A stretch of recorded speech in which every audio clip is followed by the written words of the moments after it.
Secretary Besant. On tariffs, the president said over the weekend that we are hoping that maybe tariff revenues could replace income tax. But we also keep hearing about the deals that the administration is pursuing. So my question is, what is the White House's ultimate objective here? Do you want to have long-term tariff revenue or deals that might reduce those tariffs? I think it's a combination of both. So we're going to take in long-term tariff revenue. We put a process in place. We have 18 important trading relationships. We will be speaking to all of those partners, or at least 17 of them, over the next few weeks. Many of them have already come to Washington. What President Trump is referring to is the ability for tariff revenue to give income tax relief. And I think there's a very good chance that we will see this in the upcoming tax bill.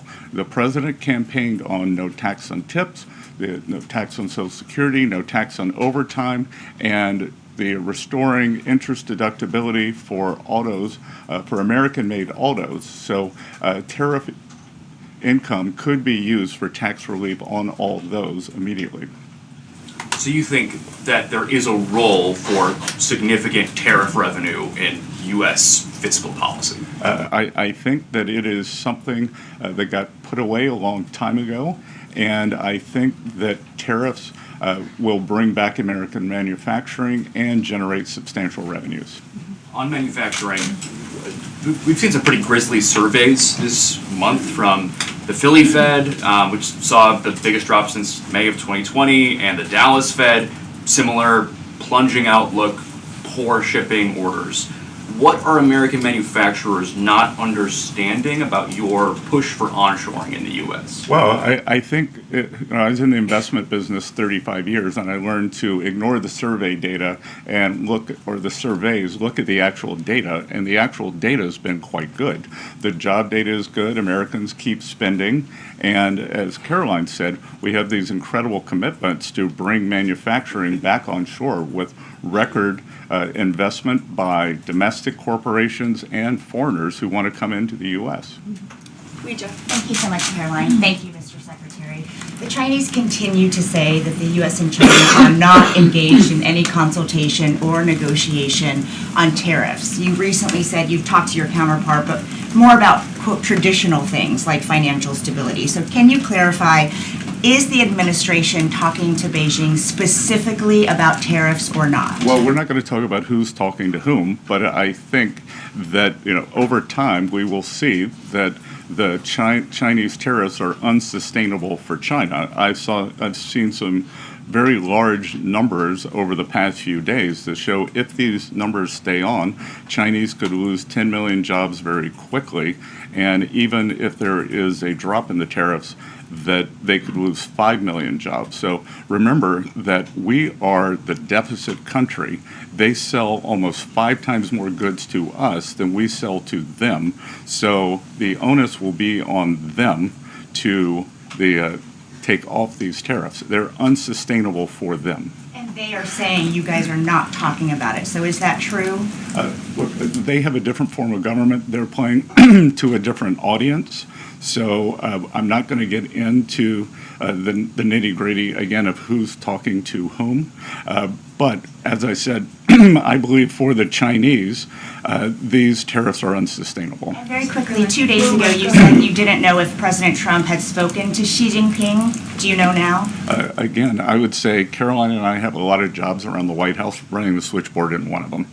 Bloomberg, go ahead. Secretary Besant, thank you so much for being here this morning. You've talked about the importance of giving investors certainty when it comes to the market, yet the Trump administration is continuing to negotiate several complex trade deals in a very sort of compressed time frame. When do you expect you'll be able to give the market some certainty around those deals? Do you have a deadline? Is it the 90-day pause? What are we looking at here? Good question. And I think one thing that has been a little disconcerting for the markets is, President Trump creates what I would call strategic uncertainty in the negotiations. So he is more concerned about getting the best possible trade deals for the American people. We had 4 years of bad deals for decades of unfair trading, and we are going to unwind those and make them fair. What we are doing is we've created a process. I think the aperture of uncertainty will be narrowing, and as we start moving forward announcing deals, then there will be certainty. But certainty is not necessarily a good thing in negotiating. Mr. Secretary, last night there were reports on the administration sort of walking back a little bit on the auto tariffs. Can you sort of just elaborate on that decision there and what we can expect going forward, and why sort of the shift in those auto tariffs? Well, President Trump has had meetings with both domestic and foreign auto producers, and he's committed to bringing back auto production to the U.S. So we want to give the automakers a path to do that quickly, efficiently, and create as many jobs as possible. Jasmine. Thank you so much, Caroline. Thank you, Secretary. Back on China, does the administration anticipate supply chain shocks or supply shocks coming now that cargo shipments from China are significantly down? And if so, are there plans in the process of how to address that? I wouldn't think that we would have supply chain shocks, and I think retailers, they have managed their inventory in front of this. I speak to dozens of companies, sometimes daily, but definitely weekly, and they know that President Trump is committed to fair trade and have planned accordingly. And then second question, can you outline the timeline for when you think some of these deals, particularly with your Asian countries like India, Japan, South Korea, you may have an announcement? I'm glad you brought up our Asian trading partners and allies. They have been the most forthcoming in terms of doing the deals. As I mentioned, Vice President Vance was in India last week. I think that he and Modi made some very good progress, so I could see some announcements on India. I could see the contours of a deal with the Republic of Korea coming together, and then we've had substantial talks with the Japanese. Andrea? Secretary Bessent, just continuing on the path of the sort of like progress. You said yesterday, I think, that it was could happen as early as this week or possibly next week. Can you give us a bit of a timetable? And then I wanted to ask about South Korea specifically. They've said that they probably won't be able to make a comprehensive deal until early July because of their elections. Japan also has elections. And to what extent are domestic factors complicating your efforts? Canada just had an election. Are you seeing that you might have to think about delaying the 90 days? Well, I would actually take the opposite tack, that I think from our talks that these governments actually want to have the framework of a trade deal done before they go into elections to show that they have successfully negotiated with the United States. So we are finding that they are actually much more keen to come to the table, get this done, and then go home and campaign on it. Sean? I'm sorry, did you have a comment on whether something could happen this week or next week? For a deal. So, you said yesterday. Again, I think that we are very close on India. And in India, just a little inside baseball, India, in a funny way, is easier to negotiate with than many other countries because they have very high tariffs and lots of tariffs. So it's much easier to confront the direct tariffs when as we go through these unfair trade deals that have been put in over decades, that the non-tariff trade barriers can be much more insidious and also harder to detect. So a country like India, which has the posted and ready tariffs, it's much easier to negotiate with them. So I think the India negotiations are moving well. Sean, go ahead. Hi, Mr. Secretary. So it was reported this morning that Amazon will soon display a little number next to the price of each product that shows how much the Trump tariffs are adding to the cost of each product. So isn't that a perfect crystal clear demonstration that it's the American consumer and not China who is going to have to pay for these policies? I will take this since I just got off the phone with the president about Amazon's announcement. This is a hostile and political act by Amazon. Why didn't Amazon do this when the Biden administration hiked inflation to the highest level in 40 years. And I would also add that it's not a surprise because, as Reuters recently wrote, Amazon has partnered with a Chinese propaganda arm. So this is another reason why Americans should buy American. It's another reason why we are onshoring critical supply chains here at home to shore up our own critical supply chain and boost our own manufacturing here. Is Jeff Bezos still a Trump supporter? Look, I will not speak to the president's relationships with Jeff Bezos, but I will tell you that this is certainly a hostile and political action by Amazon. And Secretary, if you have anything to add. Yeah, I would also add that the bringing down the terrible Biden inflation has been a priority for the first 100 days of the Trump administration, and President Trump has done a great job of leading that since January 20th.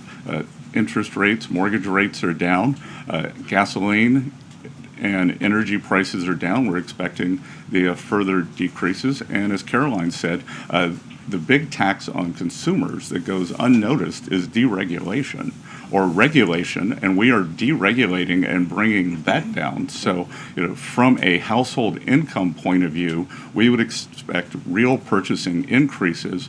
We've seen them over the first 100 days, and we would expect that to accelerate. We are doing peace deals, trade deals, tax deals, and deregulating. And the deregulation is a longer lead time, but I think by the third and fourth quarters, that's really going to kick in. Kelly, go ahead. Thank you, Caroline. A question for you and Secretary Bessent. We talk a lot about volatility and uncertainty in the marketplace, and the president has stated all along that he's more concerned about mainstream America, the American worker. You just talked about deregulation and this entire fair trade and reciprocals. What is your message to the American people in terms of letting them get through this disturbance and the outcome being greater and a greater good for the American worker, the American people, the American families? I would say trust in President Trump. There's a reason he was reelected to this office. It's because of the historic success of his economic formula in the first term. And as I laid out at the beginning of the briefing and the Secretary has talked about and the President talks about every day, there's a proven formula that works. Massive deregulation, energy independence, and tax cuts, which are coming. And the Secretary is working very hard on that with our counterparts on Capitol Hill. If you want to talk about that, that's a huge deal to put more money back into the pockets of hardworking Americans. As for the fair trade deals the President is trying to negotiate, he's not just righting the wrong of the mess that he inherited from the past 4 years of the Biden administration. This is a mess that has been created for the past 4 decades that has sold out the middle class, that has moved jobs overseas. You think about our heartland, middle America, what towns used to look like, what they look like today. President Trump wants to restore the golden age, and it's a process to do that. And that process is underway, but he's put together a fantastic trade team. Secretary Bessent, Secretary Lutnick, Jamieson Greer, all working incredibly hard on this effort 24/7. But tax cuts are coming, and that's key. And Mr. Secretary, why don't you talk a little bit about that? Yeah, so it's really a three-legged stool in the economic policy. It's trade, it's tax, and it's deregulation. So we are in the midst of addressing, as Caroline said, these long-term trade imbalances. The tax bill is going much better than I would have thought when I took office on January 28th, and that's through President Trump's leadership. That Speaker Johnson, Leader Thune are united. Speaker Johnson, we had a very good meeting yesterday with something called the Big Six, NEC Director Kevin Hassett, myself, Speaker Johnson, Leader Thune, Committee Chairman Jason Smith, and Senator Crapo. And the tax bill is moving forward. It is going to give permanence to the 2017 Tax Cuts and Job Act, which will, back to the question on certainty, it will give American business certainty, it will give American people certainty, and then President Trump is also adding the things for working Americans that is talked about earlier: no tax on tips, no tax on overtime, no tax on Social Security, making auto payments deductible. So that will substantially address the affordability crisis. And the other thing that I would note, and back to data, is that the Vanguard, one of the largest money management firms in America, said that over the past 100 days, 97% of Americans haven't done a trade, and in fact, individual investors have held tight while institutional investors have panicked. So individual investors trust